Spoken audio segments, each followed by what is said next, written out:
Assalamualaikum warahmatullahi wabarakatuh. Apa kabarnya anak-anak solih dan solihah level 6? Semoga semuanya dalam keadaan sehat walafiat ya. Pada hari ini kita akan belajar tentang perjuangan diplomasi Indonesia. Setelah sebelumnya kita sudah mempelajari perjuangan mempertahankan kemerdekaan. Nah, sekarang juga masih perjuangan mempertahankan kemerdekaan, namun tidak ada pertempuran ya, tetapi melalui jalur diplomasi. Ada yang tahu kira-kira jalur diplomasi itu apa? Jadi jalur diplomasi itu adalah merupakan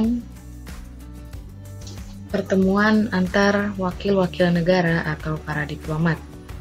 Ya, jadi dalam pertemuan itu wakil-wakil negara atau para diplomat menyampaikan tuntutan-tuntutan sehingga penyelesaian konflik antar kedua negara yaitu Indonesia dan Belanda dapat terselesaikan dengan seadil-adilnya. Oke, kita lanjut. Ya, ini merupakan beberapa contoh jalur diplomasinya ya. Di sini ada perundingan Linggarjati, perundingan Renville, perundingan Romeroyen, dan konferensi Meja Bundar. Yang pertama ada perundingan Linggarjati. Ya, ini merupakan para diplomatnya ya. Jadi kalau Sultan Syahrir ini dan beberapa diplomat lainnya yaitu dari Indonesia. Nah, di sini ada Muhammad Rum. Muhammad Rum ini nantinya juga akan menjadi diplomat dalam satu perundingan ya antara Indonesia dan Belanda. Lalu di sini ada Lord Killern dari Inggris yang menjadi penengah atau mediator. Nah, di sini ada perwakilan Belanda diketuai oleh Wim Sermerhorn ya, Sermerhorn. Dan diplomat lainnya itu diantaranya ada H.J. Van Mook. Nah, ini merupakan hasil daripada perundingan Linggarjati.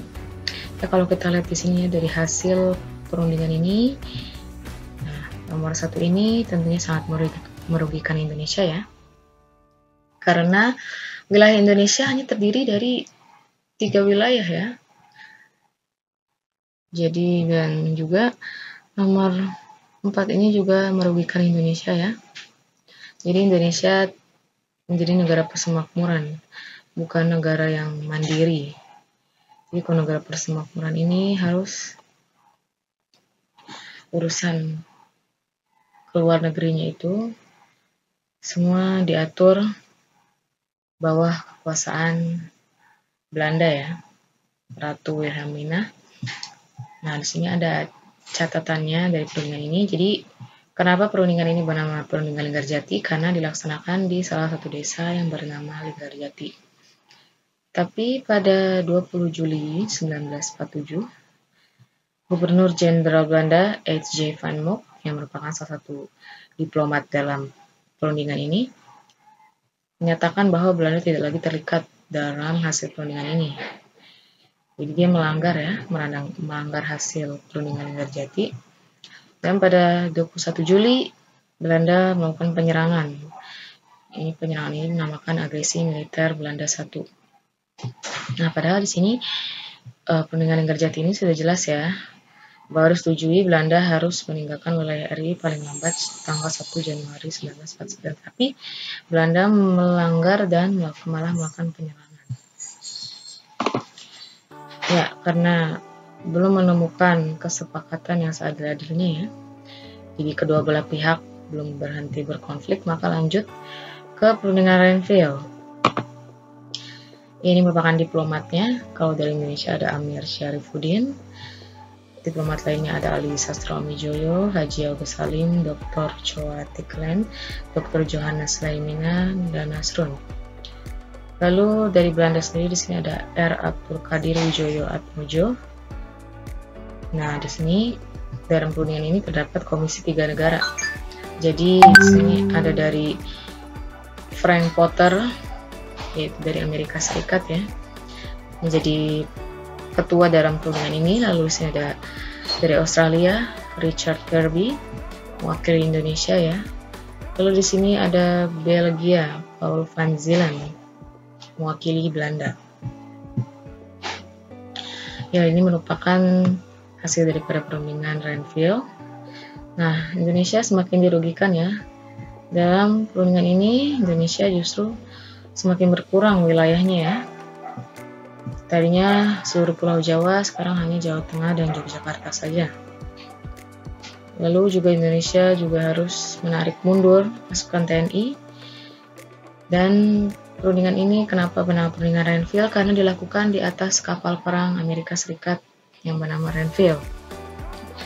Lalu di sini pihak Indonesia dan Belanda juga ditengahi oleh Komisi 3 negara ya, tadi yang sudah disebutkan. Nah, karena perundingan Renville tadi belum mencapai kesepakatan, maka diteruskan pada perundingan Rum-Royen ya. Nah, kenapa perundingannya bernama Rum-Royen? Jadi ini diambil dari nama kedua diplomat asal Indonesia dan asal Belanda ya. Kalau dari Indonesia ada Muhammad Rum. Lalu ini merupakan diplomat lainnya. Penengahnya ada Merle Coltrane dari Amerika Serikat. Dan dari Belanda diplomatnya ada J. Herman van Rooyen. Kita langsung ke hasil ya. Ini merupakan hasil perundingan Rum-Royen ya. Jadi Angkatan Bersenjata Republik Indonesia menghentikan semua aktivitas bergerilya. Jadi aktivitas bergerilya ini atau aktivitas gerilya ini merupakan aktivitas strategi perang ya. Lalu selanjutnya di sini ada pemerintah Indonesia dikembalikan ke Yogyakarta. Jadi sebelumnya itu pemerintahan Indonesia ada pemerintahan darurat di Bukit Tinggi ya, Sumatera Barat. Nah, pemerintahan darurat ini karena pada saat itu Belanda melakukan agresi militer 2 yang menyerang Yogyakarta yang merupakan pusat pemerintahan Indonesia kala itu, dan juga Belanda di sini menawan Insinyur Soekarno, Sultan Syahrir, Muhammad Hatta, ya, tokoh-tokoh negara, tokoh-tokoh pemerintahan ya. Nah, di sini pada perundingan ini tuntutan Indonesia dikabulkan ya, disetujui bahwa Belanda harus menghentikan operasi militer dan juga membebaskan semua tawanan perangnya ya. Nah, perundingan ini dimulai pada 14 April 1949 dan ditandatangani pada 7 Mei 1949 di Hotel Des Indes Jakarta. Ya, selanjutnya yang terakhir ada konferensi meja bundar. Ya, kenapa namanya konferensi meja bundar? Jadi pada saat itu dilaksanakan pada meja bundar ya. Nah, di sini dari Indonesia diplomatnya ada Muhammad Hatta. Penengahnya di sini ada Thomas Kingston Crutchley dari Amerika Serikat. Lalu kalau dari Belanda diplomatnya di sini ada J. Hendrikus van Maltseven. Nah, di sini diplomat lainnya ada Sultan Hamid ya. Dia adalah anggota BFO. BFO ini jadi adalah sebuah badan ya yang mengurus antara urusan negara antara Indonesia dan Belanda. Nah, jadi nantinya Sultan Hamid ini dia bukan pengkhianat ya.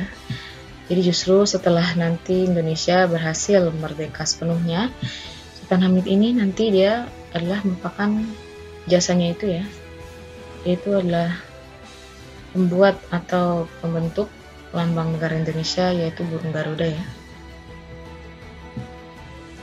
Nah, di sini ada hasil daripada konferensi meja bundar. Beberapa hasilnya. Jadi dalam konferensi meja bundar ini Indonesia pada akhirnya mempunyai wilayah yang luas meskipun Irian Barat belum termasuk ke dalam wilayah Indonesia, masih akan diselesaikan setelah melakukan kedaulatan. Nah, di sini ada juga yang merugikan Indonesia yaitu utang-utang Hindia Belanda diambil alih oleh RIS. Nah, jadi perundingan ini dilaksanakan di Den Haag pada sebuah meja yang bundar. Kayak disebut konferensi meja bundar ya.